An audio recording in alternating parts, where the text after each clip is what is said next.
Qué hermoso es disfrutar la presencia de Dios, ¿verdad? Bueno, las que los disfrutaron. Sí, el tema que traigo yo el día de hoy, y yo quisiera de verdad que abriera sus sentidos espirituales, que abriera su corazón, porque sé que es una palabra de Dios. Al estar orando y preguntándole a Dios qué era lo que íbamos a enseñar en este tiempo, creo que el Señor fue muy claro y confirmó muy claro lo que Dios quería decirlos. Y traemos una palabra, mi esposo y yo, que sé que es de su corazón. Sí, el tiempo que hemos estado orando y esperando una respuesta, pues el Señor nos lo confirmó. Yo sé que ustedes cumplen un tiempo de aniversario, pero el Señor puso muy fuerte en nuestro corazón acerca de cómo la iglesia muchas veces menosprecia la presencia de Dios. Y venimos y nos reunimos, pero muchas veces no amamos esa presencia. Creemos que venimos y cumplimos con un ritual de cumplir como religiosos, que somos cristianos, pero verdaderamente no hay en nuestro corazón un amor por la presencia de Dios. Y creo que estamos viviendo tiempos tan horribles, tan difíciles, no tiene nombre lo que usted está viviendo en este tiempo. En todo el mundo se escuchan cosas horribles, ¿verdad? Las noticias no son buenas noticias, son malas noticias todo el tiempo. Las únicas buenas noticias que yo conozco son estas, que nos dan esperanza, que nos dan vida, que nos dan paz, que nos da salvación, que nos restaura, que nos rescata, que nos cambia. Esa es la única buena noticia que yo conozco en este tiempo. Y estamos dejando generaciones enseñando a no amar a Dios. Y eso es algo bien terrible, que estamos enseñando generaciones a que no teman su nombre. Y yo creo que es el tiempo que entendamos que tenemos que tener una búsqueda más precisa de quién verdaderamente es Dios. Y que tengamos bien claros sus mandamientos en la ley en nuestro corazón. Tengo en mi corazón un celo muy grande por lo que está sucediendo en este tiempo, y muchos de nosotros estamos, como dice un dicho, ¿verdad?, dormidos en nuestros laureles. Las cosas no suceden porque estemos aquí nada más. Las cosas suceden porque alguien las busca, alguien las anhela, y el Señor se manifiesta donde hay un anhelo en el corazón. Y yo creo que el Señor quiere para ustedes que busquen más la presencia de Dios, la anhelen con fervor, con pasión, y no digan: no me voy de aquí, Señor, hasta que tú no me bendigas. Cuando tú te postras en tu casa y estás en tu lugar en secreto orando, tú no debes de levantarte de ese lugar sin que Dios haya cumplido su propósito en ti. Yo voy a hablar del arca. El arca se relaciona con la presencia de Dios. Ahí en Éxodo 25, del 10 al 21, no lo voy a leer todo, pero ustedes lo pueden leer en su casa. El arca representa la misma gloria de Dios, la misma presencia de Dios que Dios estableció en el desierto. Cuando se hizo un tabernáculo, Dios dijo que su presencia estaría ahí en medio de ellos. Y Dios quiere que la presencia de Él esté en medio de nuestro corazón. Que la presencia de Dios se manifieste en medio nuestro. Muchas veces tenemos un programa, tenemos una lista de cantos y no dejamos que Dios se manifieste como Él quiere. Tú vas a hacer esto en tal tiempo y en tal hora, pero ¿y Dios? ¿Cuál es el lugar que le damos? Deshonramos a Dios con muchas cosas que hacemos dentro de la iglesia.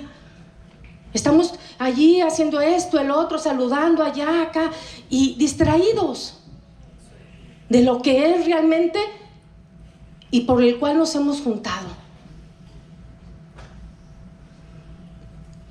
En Éxodo 25, Dios le dijo a Moisés algo bien claro, y Dios lo sigue diciendo en este tiempo porque Él quiere ver que su pueblo sea bendecido.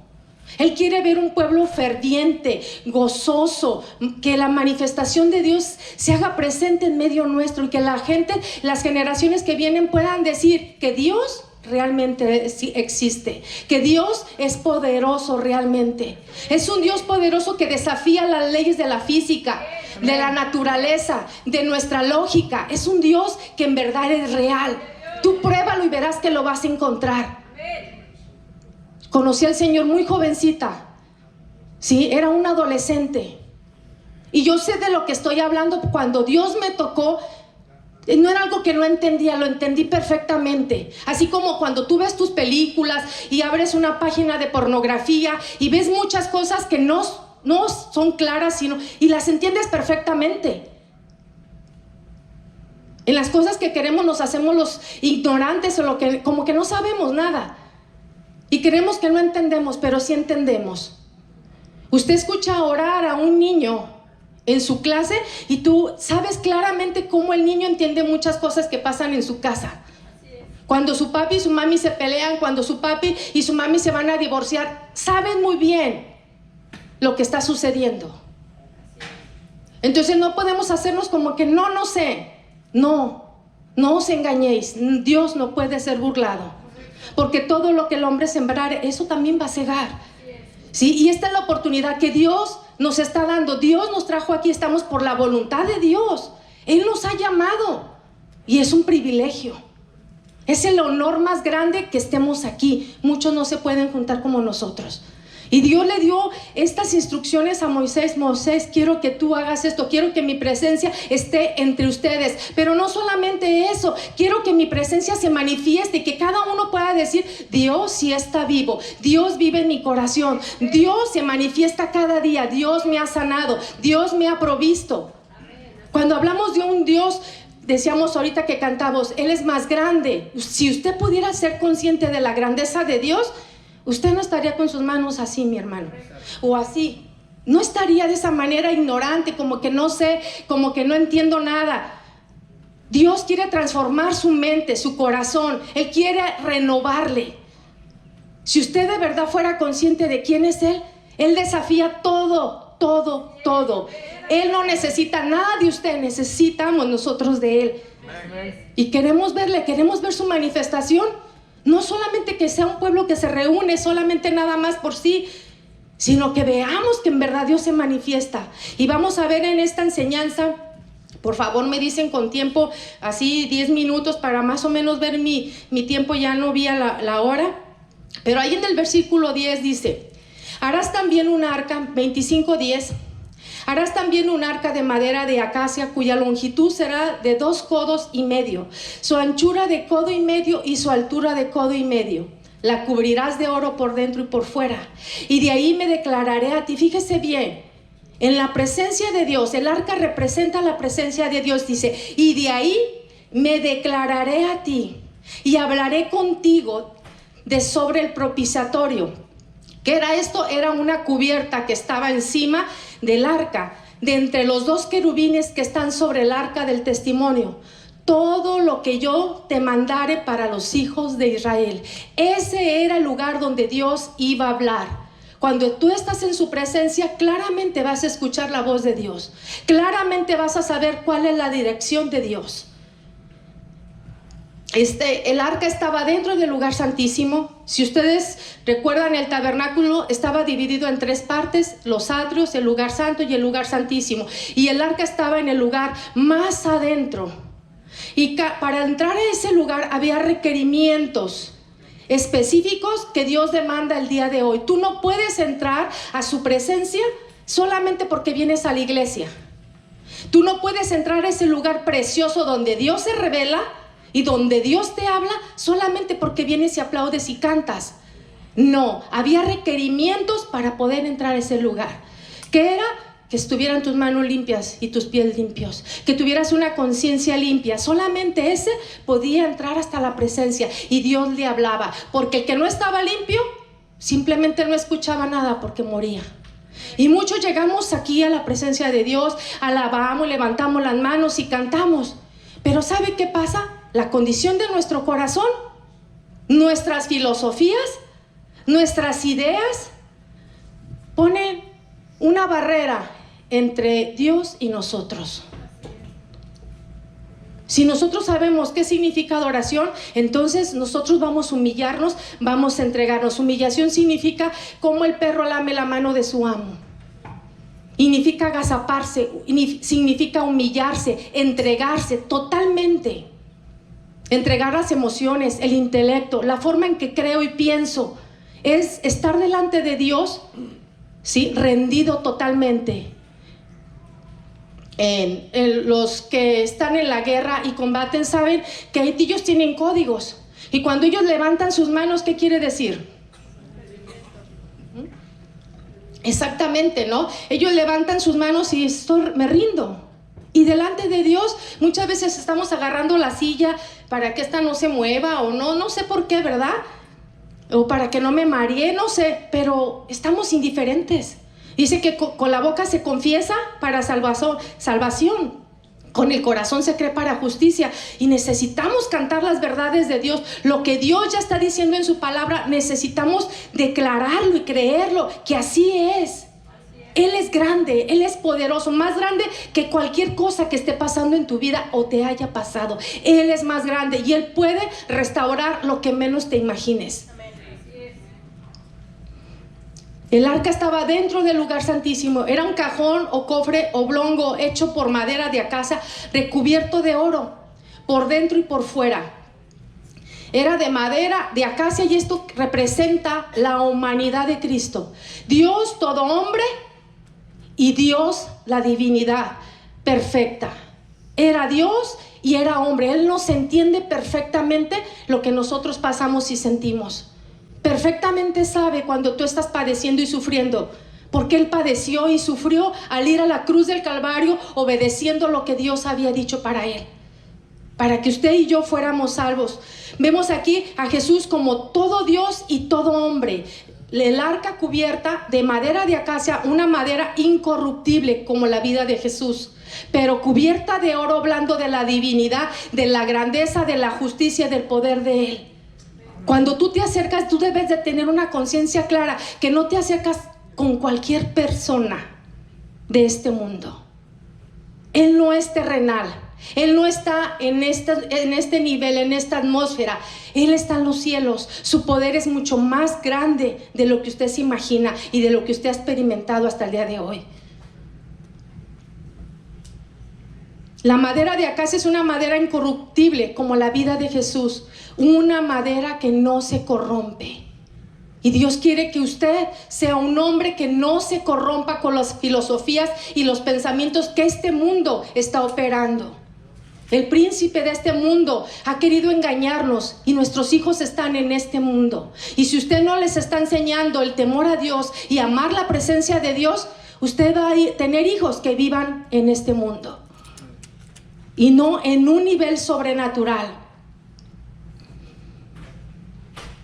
Este cofre de madera estaba cubierto de oro puro. El oro inalterable y precioso puede ser tomado como símbolo de su divinidad, de la gloria de Dios o de la justicia divina de Cristo.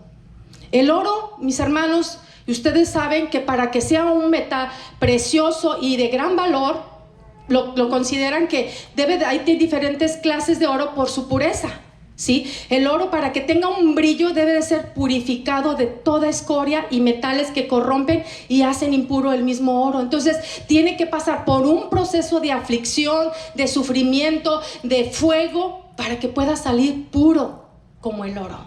Cuando nosotros pasamos en diversas situaciones, estamos siendo purificados. ¿Para qué? Para que seamos gloria y alabanza a nuestro Dios, y no vivir todos derrotados. Y llegamos aquí, pero como no nos va bien, pues no alabamos a Dios. Como nuestra economía está mal, pues no, Dios entonces no es tan real. Pero cuando hemos pasado esa prueba y hemos visto cómo Dios en su presencia nos ha respondido, ¿cómo usted alaba? De una manera diferente. Cuando Dios le bendice, cuando Dios le suple, alabamos de una manera diferente. Pero vamos por este camino, caminando en la fe, confiando que lo que estamos pasando es porque el Señor nos está purificando. Y así como Jesús saliendo como el oro más puro para gloria y alabanza de Él. Entonces, ese fue el proceso que Jesús pasó para que tú y yo estuviéramos en este lugar buscando su nombre, para que tú y yo fuéramos justificados a través de su preciosa sangre, para que tú y yo fuéramos restaurados y fuéramos vueltos como al principio en Él. Este cofre tenía una moldura de oro alrededor, además 4 aros de oro fundido para sus 4 patas. Lo llevaban con 2 varas de madera de acacia recubiertas de oro que se metían en los aros. Y el arca estaba cubierta por encima con el propiciatorio, el cual era una plancha de oro, ese propiciatorio, con 2 querubines colocados en los 2 extremos frente a frente. Todo esto tiene un significado tan poderoso, porque cuando usted busca verdaderamente la presencia de Dios, usted sabe que en el ambiente espiritual hay ángeles aquí cantando al unísono junto con nosotros. Isaías lo vio. En el capítulo 6 de Isaías dice que él vio un trono alto y sublime, y dice que sus faldas llenaban el templo. Pero él pudo ver ahí el arca representado en ese trono, como la presencia de Dios era un trono alto. No es fácil llegar a ese trono alto. Cuesta trabajo ascender hacia ese lugar. ¿Por qué? Porque el requerimiento es santidad, pureza, humillación. Isaías lo estaba mirando y dice, era tan alto que no era fácil llegar.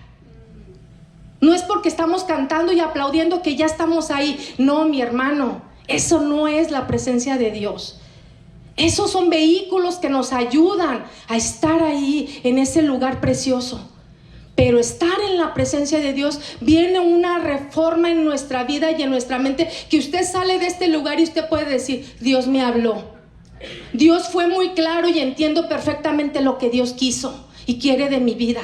Y usted sabe, cuando Dios le habla, le dice, estás pecando, estás haciendo cosas indebidas, estás adulterando, estás fornicando, estás robando. Precisamente sabemos claramente cuando estamos en la presencia de Dios. Isaías podía ver ese trono, ese arca allí representado en ese trono, y dice que sus faldas llenaban el templo. ¿Sabe de qué habla esas faldas? Habla de unas vestiduras santas, pero habla de la dignidad manifiesta de Dios. ¿Sabe por qué muchas veces salimos de este lugar y usted no puede sentir la manifestación de Dios? Por la condición de nuestro corazón. Porque Dios desea manifestarse. Es el deseo de Dios estar en medio nuestro y manifestarse. Yo quiero un pueblo mío, dijo, pero yo quiero estar en medio de ellos. Y fue en el desierto con una nube y con fuego en medio del tabernáculo. ¿Cuál es el tabernáculo ahora? Nuestro corazón. Y Él quiere el fuego allí y la nube de Dios en medio nuestro, porque Él desea manifestarse en cada uno de nosotros. Él quiere transformar nuestra rebeldía. Él quiere transformar todo aquello de lo cual nosotros no queremos desvestirnos. Él quiere vestirnos de un nuevo hombre, una persona que se parezca a Cristo. Usted adora ídolos, se parece a los ídolos que adora. Pero, y no estoy hablando solamente de ídolos de oro y de plata, como dice el Salmo 115. No estoy hablando de esos. Nos transformamos, ¿sí?, en aquello que nosotros realmente amamos. Si amamos el dinero, nos transformamos en eso. Unos avaros, unos codiciosos, ¿sí?, unos codos. Nos transformamos, nos volvemos orgullosos. Si usted ama el trabajo, ¿qué pasa? Usted se entrega y vive por eso. Cuando se ama al hombre a sí mismo y ama su cuerpo, se la pasa en el gimnasio. El hombre adora lo que ama. ¿Qué es lo que tú amas? ¿Qué es lo que está sentado en el trono? ¿Acaso será Dios? Esos querubines miraban hacia abajo con sus alas extendidas, cubriendo el propiciatorio, cuando estamos hablando de esta arca. Y Isaías pudo ver en ese lugar a esos seres ardientes que estaban ahí. Eran seres alados, eran seres ardientes que estaban cantando: santo, santo, santo. Nadie podía acercarse a Él porque Él es santo. Entonces Dios nos pide santidad en nuestra vida para poderlo presenciar. Vemos ahí en Apocalipsis 4, cuando también Juan, tuvo una visión. Cuando él estaba en la cárcel en la isla de Patmos, él vio la misma visión que estaba viendo Isaías.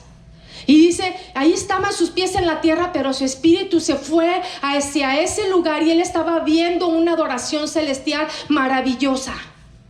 Donde estaban también, hay como esmeralda, como un arco iris dice ahí, oro había en ese lugar resplandeciente. Pudo ver Juan. Y dice que estaban los ancianos y tiraban sus coronas y se humillaban delante de él. ¿Sabe qué representa eso? Que cuando tú estás delante de Dios, ni siquiera todo el dinero que tienes, ni siquiera todas tus filosofías, todas tus graduaciones, todos tus estudios tienen valor delante de Dios. Nada de eso importa. Aquí usted y yo somos la sangre del Cordero en nuestros corazones. Él nos mira de esa manera. Y esos ancianos estaban ahí doblando sus rodillas, postrándose ante él, dejando sus coronas y diciendo, nada de esto representa nada ante la majestad y ante el poderío de aquel que es Dios eterno. Amén. Dice Hebreos 4:16, acerquémonos pues confiadamente al trono de la gracia. Esa arca representa la gracia de Dios, mis amados hermanos. Es la gracia que no merecemos y que está allí dispuesta para usted y para mí, y que nosotros la estamos despreciando. Es la gracia de Dios. Él dio su vida, Él derramó esa sangre para que la gracia nos acerque al Padre y podamos tener esas glorias maravillosas que estos hombres miraron. Ninguno de nosotros es exento. En el Antiguo Testamento solamente un sacerdote podía hacerlo cada año, pero ahora todos tenemos el privilegio y lo despreciamos. Y despreciamos estar en la presencia de Dios. Nos conformamos con lo que estamos viviendo. Y Dios es más allá de lo que usted ha vivido al día de hoy. Es mucho más profundo. Dice, acerquémonos confiadamente pues al trono de la gracia para alcanzar misericordia y hallar gracia para el oportuno socorro. Eso habla de su presencia. Eso habla de su presencia. ¿Quién de ustedes no está padeciendo? Necesitamos a Dios. Necesitamos a Dios todos los días. Mis hijos necesitan a Dios todos los días. Mi familia necesita a Dios.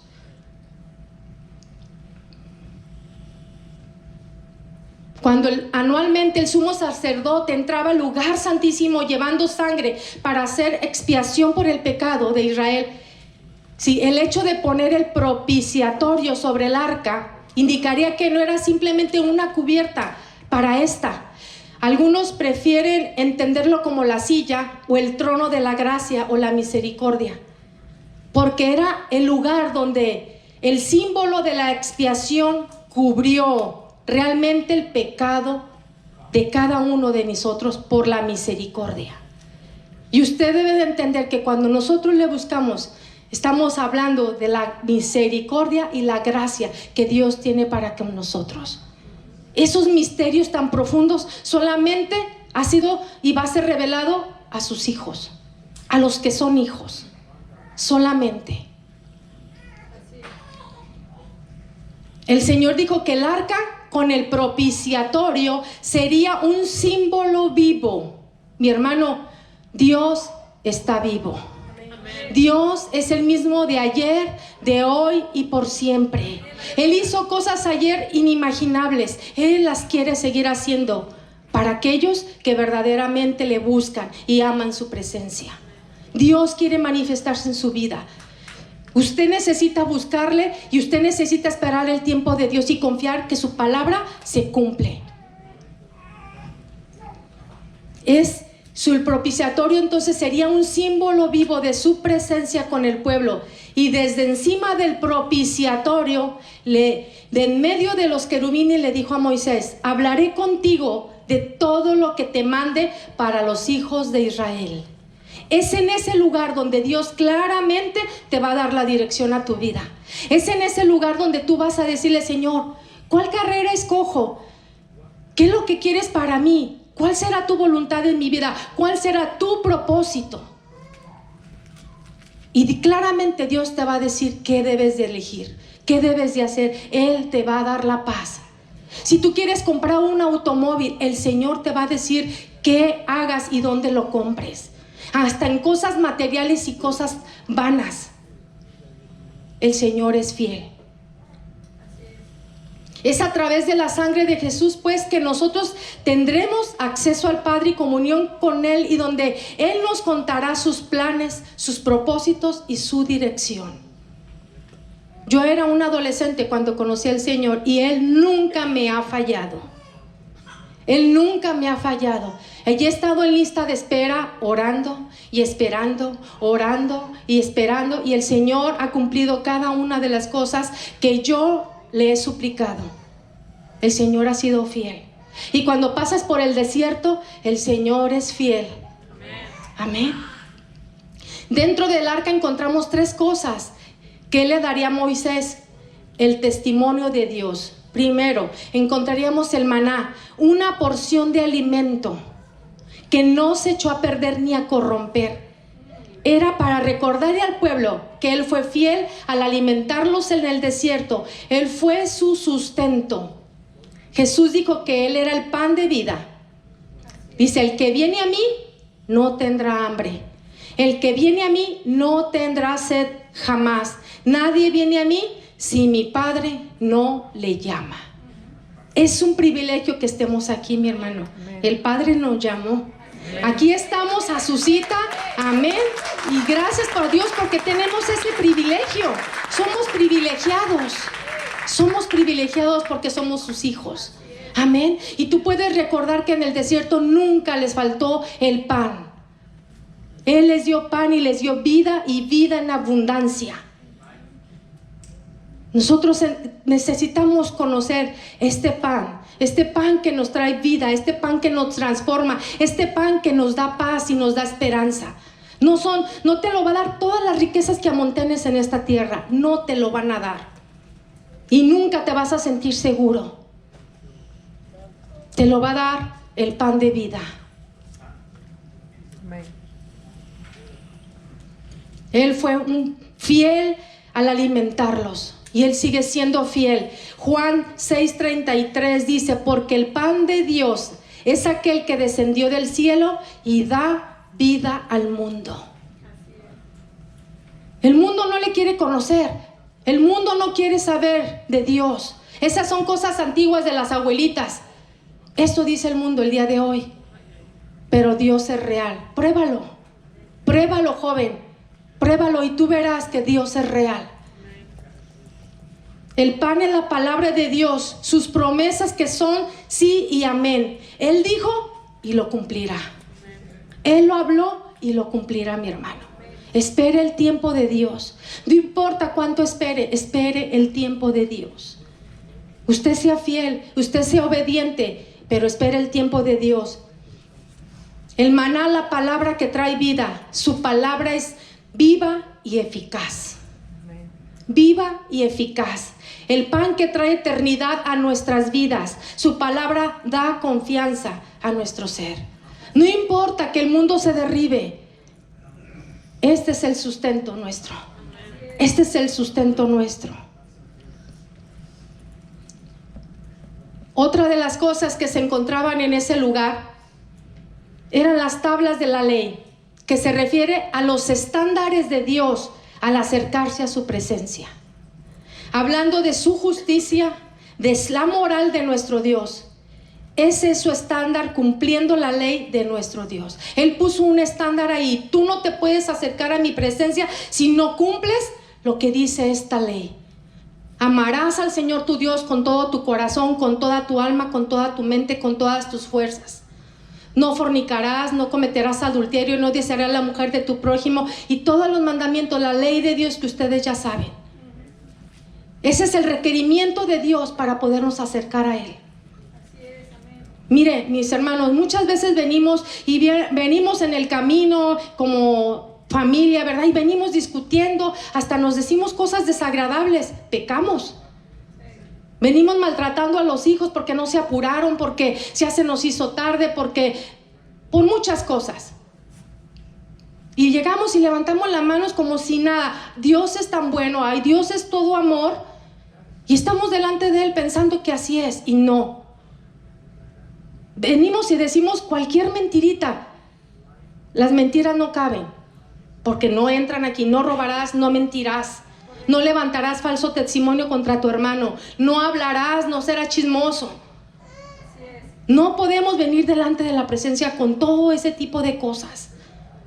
Tú vienes de tu oficina y escuchas un montón de cosas ahí y vienes con tu cabeza llena de mugre. Si estamos en el mundo, sí, pues hay que limpiarnos de las cosas del mundo para poder presenciar la misma gloria de Dios. Amén.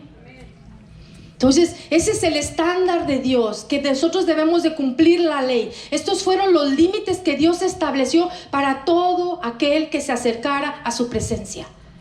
Esos son los límites. Un pueblo santo. ¿Quién entrará a tu presencia? ¿Quién subirá a tu tabernáculo? Aquel que tenga mano limpia y un corazón puro. Ese es el estándar de Dios. Sin santidad nadie podrá ver al Señor. Usted no piense que la santidad es hasta que usted se muera y lo va a ver. No, mi hermano. Usted puede presenciar la misma gloria de Dios en estos tiempos. Cuando nosotros oramos, Padre nuestro que estás en los cielos, venga tu reino. Estamos hablando del reino de Dios que se manifiesta en medio nuestro. Venga tu reino y hágase tu voluntad, Señor. Lo que tú quieres, lo que tú has establecido se haga en mi vida. Y transfórmame, cámbiame esta vida mentirosa, llena de envidias y de celos. Transfórmala, Señor. Porque se batalla todos los días. Nuestra carne está batallando todos los días. Batallamos con nuestro esposo, batallamos con nuestros hijos. Nuestra carne quiere decir, sí, se hace de esta manera. Pero ¿qué dice Dios? No te alteres, calma tu enojo, calma la ira, perdona. Cámbiale el televisor, eso no te conviene. Nuestros hijos están en un mundo diferente, un mundo lleno de tecnología donde se pueden meter al pecado. Antes te escondías por allá para ver una revista. Escucho a mucha gente que dice eso. Yo no vi ninguna, pero para comprar una revista se escondían para ver una revista pornográfica. Uy, no, tú le pones en el dedo y te sale todo lo que tú quieras. Es horrible lo que están viviendo nuestros hijos. No te canses de orar por ellos, no te canses de imponer tus manos, no te canses de creerle a Dios, no te canses. Dios es fiel y Él es real. Amén. No te canses de estar orando por tu familia, no te canses. Nosotros hemos pasado muchos años orando. Fueron más de 30 años orando por mi padre y vimos la gloria de Dios en su vida. Fue en el tiempo perfecto de Dios. Mi padre nunca fue a la iglesia, pero sé que como ese crucificado, Dios lo rescató. El que estaba crucificado a un lado de él, Dios tuvo gracia y Dios cumplió su promesa. Ganamos la batalla, fuimos más que vencedores, le ganamos al enemigo, porque mi padre era un hijo del diablo. Y sabíamos perfectamente que mi padre se iba a ir al infierno, una eternidad iba a pasar allí. Pero Dios, en su gran amor y misericordia, lo trasladó de esas tinieblas como a usted y a mí, a la luz admirable, y le dio el derecho de ser llamado hijo de Dios. Amén. Y usted no se canse de orar. Amén. Sin santidad nadie verá al Señor o podrá tener acceso a tener comunión o disfrutar su hermosa presencia. Sin santidad nadie podrá verle. Encontramos también en ese cofre, en esa caja, la vara de Aarón que reverdeció. Y esto nos habla del fruto que cada uno debe tener en la presencia de Dios. Cuando usted está en la presencia de Dios, usted es transformado a la imagen de Dios. Usted se parece a Dios. ¿Quién es Dios? Dios es amoroso, Dios es invencible, Dios es lleno de paciencia, Dios es bondadoso, Dios es misericordioso, Dios es perdonador. Usted se transforma y se parece a Dios porque está en su presencia. Habla de cada fruto que uno debe de tener en su presencia. Solamente puede haber un crecimiento espiritual estando en la presencia de Dios.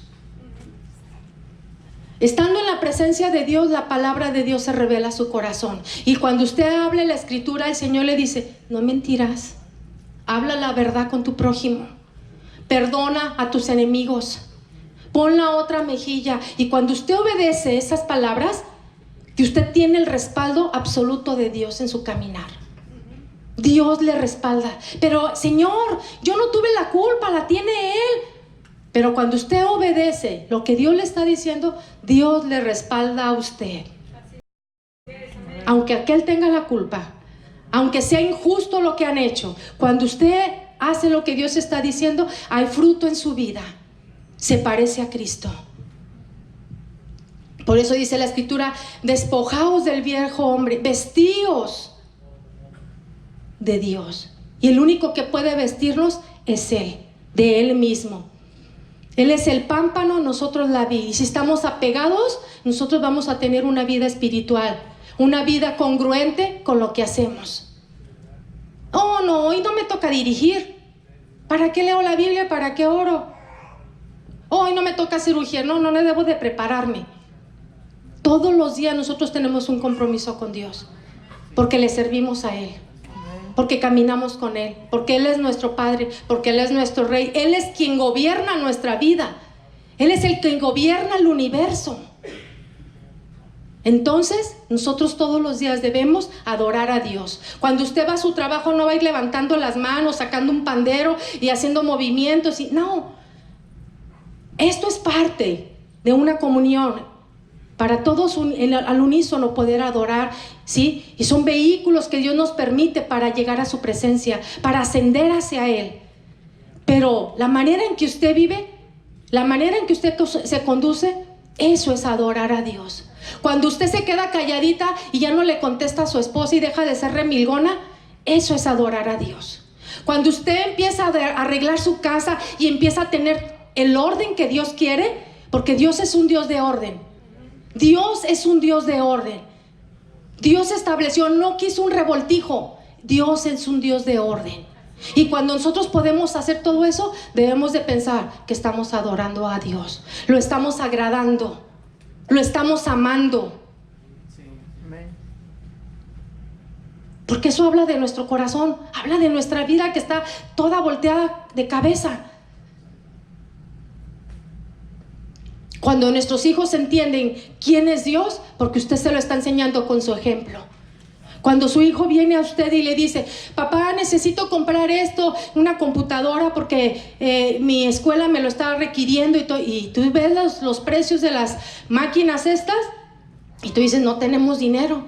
Pero si cuando tú le dices, no tenemos, pero si tú le enseñas que eres un hombre de fe, una mujer de fe, un hombre que tiene confianza en el Señor, y tú le dices, hijo, vamos a orar, ven, y lo tomas de tu mano y lo llevas a ponerse de rodillas y vamos a pedirle a Dios que nos dé sabiduría, que nos dé inteligencia para ver cómo nos puede dar ese dinero. Vamos a pedirle a Él, y tú le enseñas que Dios sí puede, que Él es Jehová Jireh y que puede suplir tu necesidad. Que estamos orando por una casa, uy, no, imposible. Aquí en Estados Unidos, no, aquí no se puede tener una casa propia, podrían decir algunos. Pero cuando tú les enseñas a tus hijos que tú oras y que tú le pides a Él y que el Señor, ellos ven cómo el Señor es proveedor, entonces tú les estás enseñando a tener temor de aquel que deben de tener temor, del Todopoderoso. Amén. El arca simboliza entonces esa hermosa presencia. Y los enseres encontrados adentro, los que ya hablamos, representan el requerimiento y los resultados de su presencia. ¿Quién quiere ser transformado a la imagen de Dios? Todos necesitamos ser transformados. No hay bueno, ni siquiera uno, dice la Escritura. Entonces, la historia en la Biblia hubo muchos hombres y mujeres que anhelaron su presencia, la presencia de Dios, pero también hubo gente que fue indiferente a la presencia de Dios. Dios le dijo a Jonás que hiciera ciertas cosas, y Jonás, ¿qué hizo? Jonás 1:3 dice, y Jonás se levantó para huir de la presencia de Jehová. Señor, yo no quiero tu presencia, yo no quiero obedecerte, yo no quiero hacer lo que tú me estás pidiendo. Porque él creía que era muy inteligente, él era más sabio que Dios, y que las cosas iban a ser pensando que iban a ser a la manera que él quería. Y Dios le había dado una orden. Y el orden de Dios está aquí, mis hermanos. Este es el orden de Dios para todos nosotros. Y dice ahí, y Jonás se levantó para huir de la presencia de Jehová a Tarsis, y descendió a Jope, y halló una nave que partía para Tarsis, y pagando su pasaje, entró en ella para irse con ellos a Tarsis, lejos de la presencia de Jehová. Nadie puede huir de la presencia de Dios. Nuestras oraciones, mis hermanos, cuando nuestros hijos no quieren de Dios, nuestras oraciones alcanzan el tiempo, el espacio. El Señor las envía. Para Él no hay límites de nada. Usted puede sentarse y llorar por su hijo berrinchudo. Usted puede sentarse y llorar por su hija que se fue con aquel. Usted puede sentarse y llorar por el maestro que está acosando a los niños. Usted puede hacer eso. Y el Señor envía la palabra. Y las cosas suceden. Sucede porque Él es espíritu. Y nosotros le adoramos en espíritu. Nosotros no le vemos, pero el Señor eso fue lo que quería. Que no hiciéramos imágenes de Él, que nosotros le adoráramos en espíritu y en verdad. Jonás fue indiferente, que huyó de su presencia, subió a una barca donde lo lanzaron, ¿sí? Su desobediencia e indiferencia hicieron que pasaran cosas desastrosas, que no lo quisieron en la misma barca y lo echaron. Eso es lo que va a suceder cuando nosotros somos desobedientes. Las cosas están sucediendo ahí, cosas desastrosas, porque no somos obedientes. Y decimos, ¿por qué, Señor? ¿Por qué, Señor? Yo te pregunto, ¿cuándo le preguntaste a Dios? ¿Acaso le pediste permiso? ¿Acaso consultaste con Él? ¿Acaso fue tu consejero? La Escritura dice que Él es el consejero, ¿verdad? Dios fuerte, Padre eterno, príncipe de paz. ¿Acaso fue tu consejero?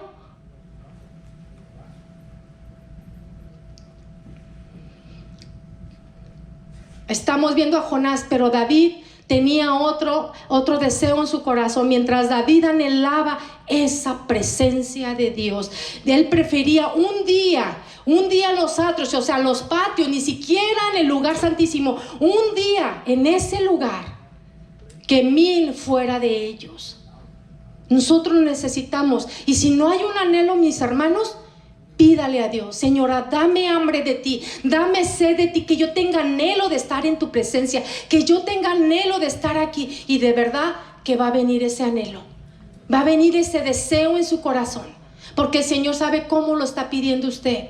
Y va a estar usted como ese siervo que clama por las aguas.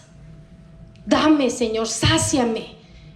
Cuando usted se siente que parece que está seco, que la tierra está quebrajada en su corazón, que no pasa nada, que no siente nada, que abre la Biblia y parece que Dios no habla, usted pregúntele a Dios: dame hambre de ti, dame sed de ti, para que yo pueda ver que tú me estás saciando, Señor. Así es, amén. Para saber que esa tierra dura se desquebraje y se pueda hacer suave con tu agua viva. David anhelaba esa presencia. Cuando David había fallado, mis hermanos, le dijo al Señor con el alma quebrantada: no quites de mí tu Santo Espíritu. Él había cometido adulterio y él sabía que le había fallado a Dios. Y eso es lo que debe de haber en nuestro corazón. Cuando Dios es el Rey, ¿sabe? Cualquier pecado nos hace sentir tan horrible, nos hace sentir tan que no somos dignos de nada. Como dijo la hermana, miserables, ¿sí? Y él dijo: Señor, no quites de mí tu Santo Espíritu, tu presencia no, Señor, no me quites tu presencia. Yo quiero tu presencia donde quiera que vaya. Y eso es lo que nosotros necesitamos anhelar. Pablo nos muestra su anhelo por Dios en Filipenses 3:8 y dice: y ciertamente aún estimo todas las cosas como pérdida por la excelencia del conocimiento de Cristo Jesús, mi Señor, por amor del cual lo he perdido todo y lo tengo por basura, para ganar a Cristo y ser hallado en Él. ¿Quieres ser hallado en Cristo? ¿Quieres ser hallado en esa presencia? Pablo vivía en esa presencia, que tenía todo por basura, nada le importaba. Jesús mismo amaba la presencia de Dios. Cuando la presencia de Dios se apartó de él, cuando estaba en esa cruz, ¿qué fue lo que dijo? ¿Qué fue lo que dijo? ¿Recuerdan? Dios mío, ¿por qué me has abandonado?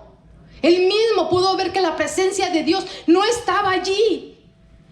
Imagínense qué terrible, qué agonía, qué dolor, qué horrible pudo haber sentido cuando él vivía en la misma presencia del Padre. Eran uno.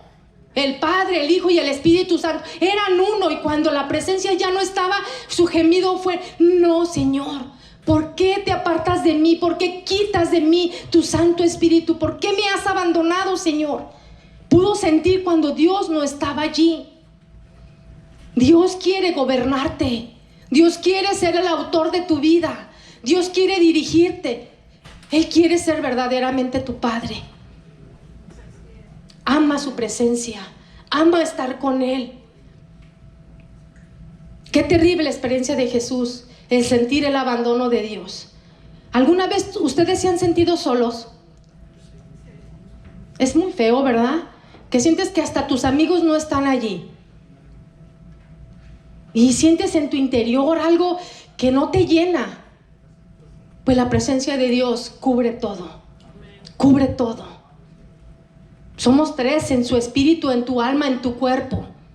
Él quiere darte más. Él quiere manifestarse en ti. Que cuando estemos en nuestra adoración, mis hermanos, nuestra entrega, no solamente se pueda sentir en nuestra expresión física, de levantar, de hincarnos, de hablar, de gritar nuestra alabanza a Él, sino que se pueda ver, ¿sí?, que hay una integridad en lo que estoy haciendo, ¿sí? Porque van de la mano el corazón con lo que estoy expresando. Mis manos levantadas, pero mi corazón también. ¿Sí? Mis rodillas humilladas, pero mi corazón también.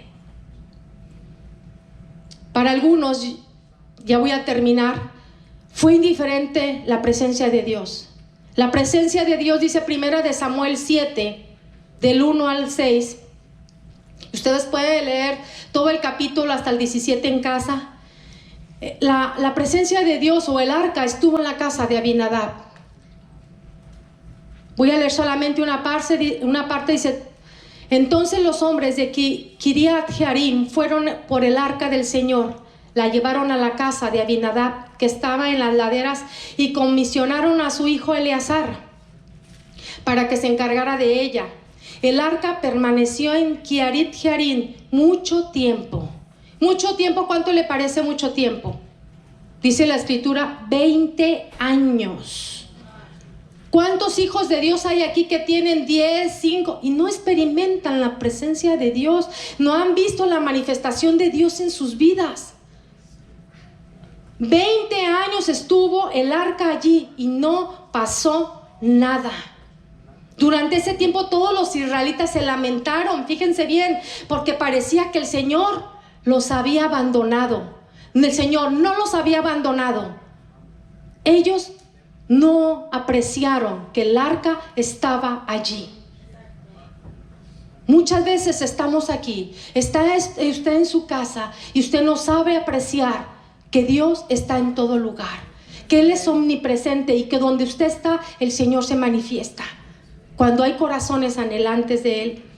Ellos habían sido indiferentes a la presencia de Dios. Fueron indiferentes porque ellos estaban viviendo su propia vida sin tomar en cuenta a Dios mismo, simplemente indiferentes. ¿Sabe qué, mis hermanos? Somos indiferentes cuando hacemos nuestra propia voluntad, no deseando vivir para Él. Somos indiferentes. En Primera de Samuel 7, del 3 al 6, le dice el profeta Samuel: por eso podemos ver que ellos eran indiferentes y vivían a la manera suya. El profeta Samuel les dice: porque Dios ya no se manifestaba con ellos, que parecía que Dios los había abandonado. Y se habló Samuel a toda la casa de Israel. Y esta es la palabra de Dios para ustedes. Esta es la palabra que el Señor nos ha regalado para ustedes, para esta casa de oración. Y habló Samuel a toda la casa de Israel diciendo: si de todo vuestro corazón os volvéis a Jehová, quitad los dioses ajenos y Astarot de entre vosotros, y preparad vuestro corazón a Jehová, y solo a Él servid, y Él os librará. Dios quiere que todos los músicos, que las danzantes, que todo el pueblo lleguen a la misma presencia de Dios, pero sobre todo que el Señor quiere manifestar su amor, su poder en medio nuestro. Que la misma gloria de Dios nos embargue y que la luz de Dios nos haga sentir nuestro pecado. Yo le pido que cierre sus ojos, por favor. Entonces dice: los hijos de Israel quitaron a los Baales y a Astarot y sirvieron solo a Jehová. Y Samuel dijo: reunid a todo Israel en Mizpa, y yo oraré por vosotros a Jehová. Y se reunieron en Mizpa y sacaron agua y la derramaron delante de Jehová. Y ayunaron aquel día y dijeron ahí: contra Jehová hemos pecado. Y juzgó Samuel a los hijos de Israel en Mizpa. Yo le digo, hermano, que para que el Señor se manifieste en nuestras vidas, en nuestra iglesia, necesitamos quitar todo aquello que está estorbando. Todo aquello que cada uno sabe que no ha estado viviendo conforme a la palabra del Señor. Porque sin fe, dice la Escritura, es imposible que nosotros agrademos a Dios. Sabemos que hay un Dios, sí, pero nosotros lo tenemos muy lejos de nuestra vida. Padre, te damos gracias, Señor. Gracias por tu palabra, que es viva y eficaz y más cortante que una espada de dos filos, Señor. Que penetra, Señor, hasta partir el alma, Señor, y nos lleva a tu presencia a reconocerte a ti como el dador de la vida, Señor. Tú eres todo, Señor. Tú eres todo. Tú eres Señor de señores y Rey de reyes. Tú estás gobernando en este universo, Señor. Aunque vemos que las cosas están pasando por causa del pecado, están sucediendo, Señor, pero tú eres el que gobierna, tú eres el que está sentado en el trono, Señor, y todo aquel que va a ti, tú no le echas fuera. Y aquí estamos, Señor, pidiéndote perdón por todas esas cosas que cada uno sabe en su corazón. Nosotros no podemos engañarte, Señor. Nosotros no podemos engañarte porque tú conoces todo de nosotros. Señor, pon un anhelo de tu presencia, Señor. Pon un anhelo de ti, Señor. Pon un anhelo de lo que tú eres en este mundo, Señor. De lo que tú eres, Señor. De lo que tú has querido cumplir en nuestras vidas como tus hijos, Señor. Queremos que esas hermosas cosas sucedan en nuestras vidas. Queremos tener experiencias contigo, Señor, que nos sostengas en medio de este mundo vil, Señor. En medio de esta corrupción, Señor, que estamos viviendo. Queremos que tu presencia nos sostenga y nos mantenga firmes, Señor. Nos mantenga firmes, Padre. En el nombre de Jesús, Señor. Que derrames tu sangre preciosa, te pedimos perdón, que nos limpies de toda maldad y de todo pecado, Señor. Yo le quiero pedir a usted, mis hermanos, que si ustedes quieren hacer una decisión de dedicar su vida, póngase de pie. El que no lo haga. Solamente el que quiera dedicar su vida, póngase de pie y pídale a Dios: Señor, aquí estoy, aquí está mi vida, yo quiero conocerte más. Yo quiero conocerte más. Nadie le va a juzgar si usted se queda sentado. Es su decisión, es su voluntad. El Señor solamente ve los corazones sinceros. El Señor ve solamente aquellos corazones que en verdad anhelan y quieren más de Él. El Señor va a dar de sus aguas vivas, va a fluir en nuestro interior como ríos de agua viva, como dice la Escritura, que saltarán para vida eterna. Padre, aquí estamos delante de ti, Señor. Queremos decirte que queremos hacer un compromiso contigo, Señor. Queremos hacer un compromiso de consagración, como esos sacerdotes que se vestían con ropas reales, Señor, con unas ropas especiales. Queremos vestirnos de ti, queremos vestirnos de tu palabra, queremos que tú nos vistas en tu presencia, Señor, de lo que tú eres, Señor, de la vida misma tuya, Señor. Queremos que esa sangre preciosa nunca falte en nuestras vidas para podernos acercar hacia ti, Señor. Que esa sangre preciosa está allí en el altar, Señor, para limpiarnos y limpiarnos de todo pecado y de toda maldad. Señor, aquí estamos haciendo y tomando una decisión, Señor. Nuestra vida tiene que ser transformada y tiene que ser cambiada en tu presencia, Señor, en el nombre de Jesús. Señor, tomamos esta decisión, que se levanten sacerdotes fieles que honren tu nombre, Señor, porque tú le dijiste a Samuel que tú buscarías sacerdotes fieles que honraran tu nombre. porque no darías ni tu gloria a nadie más. Hombres fieles que glorifiquen tu nombre por la manera en que viven, por la manera en que piensan, por la manera en que caminan. Te damos la gloria y la honra, Señor, porque tú eres nuestro Padre, porque tú eres nuestro Dios. Gracias por tu Hijo Jesús, que podemos llegar al trono de la gracia y encontrar oportuno socorro. Amén. Amén. Dígale gracias, Señor. Levante sus manos en alabanza y dígale gracias, Señor. Gracias por las oportunidades que siempre nos das. Gracias, Señor. Gracias. Amén.